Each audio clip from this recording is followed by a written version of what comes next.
अस्सलाम वालेकुम दोस्तों खैबर पुख्तनख्वा यानी KPK की जितनी भी गाड़ियां हैं और उसके ट्रांसफ़र्स आप लोगों ने नहीं ली, या अगर आपने कोई गाड़ी ली है और इसका ट्रांसफ़र आपने उस आदमी से नहीं लिया, या जो लोग गाड़ियां सेल कर रहे हैं और वो ये सोचते हैं कि कोई मसला नहीं है दोस्तों, तो आजकल जो आने वाला दौर है या आने वाले कुछ ही दिनों में आप लोगों को इसकी जो समाराहत है वो मिलना शुरू हो जाएंगे।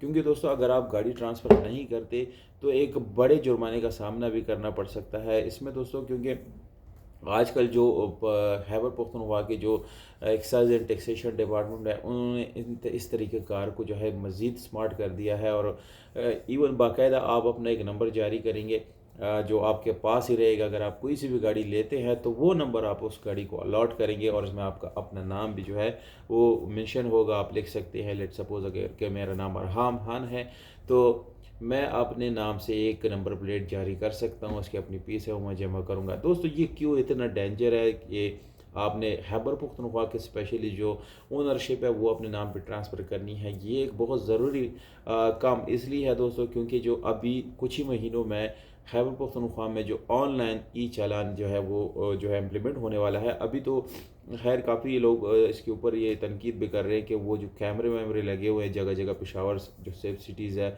वहाँ पर लगे हुए हैं और वो चालान दे भी रहे हैं। पर वो दोस्तों जितनी भी चालान वो लोग कर रहे हैं, क्योंकि वो ऑनलाइन है, तो जो नंबर प्लेट गाड़ी के ऊपर लगा होगा चालान डायरेक्टली उसी नंबर प्लेट के ओनर के पास वो चालान जाएगा। अगर आपने कोई गाड़ी सेल की आपके नाम पे थी और अभी आपने आगे सेल कर दी है वो किसी और के पास है और वो कोई भी वायलेशन करता है, तो वो वायलेशन जो है आपके जो अकाउंट है, आपका जो आईडी है उसमें जाके कलेक्ट होगा और वो जुर्माना आपको पे करना होगा। तो अभी बहुत ज़्यादा एहतियात से आपने काम लेना है, क्योंकि दोस्तों आने वाले वक्त में ये ई चालान जो है ये मज़ीद इसको बेहतर बनाएंगे और फिर डायरेक्टली हर आदमी को एक चालान मिलेगा जिसका आपके पास फिर कोई सलूशन नहीं होगा। तो जो लोग लेने वाले गाड़ियाँ या जो सेल कर रहे हैं उन सबसे मेरी गुजारिश है कि अगर आपने इस चीज़ से बचना है तो आपके लिए बहुत ज़रूरी है कि आप अपनी गाड़ी की जो ट्रांसफ़रशिप है वो चेंज करें। और जो लोग ले रहे हैं उनको भी मैं ये बताना चाहता हूँ, क्योंकि अगर आपने अपने गाड़ी नाम पे नहीं किया तो ये जो गाड़ी है इसकी असल ओनर पिछले ओनर है और वो आपकी गाड़ी के डॉक्यूमेंट टोटली ब्लॉक भी कर सकते हैं। और मेरे ख्याल से आप कभी भी उस डॉक्यूमेंट को दोबारा ख़ुद से सही नहीं कर सकते जब तक आपको पिछले जो ओनर है उससे परमिशन ना मिले।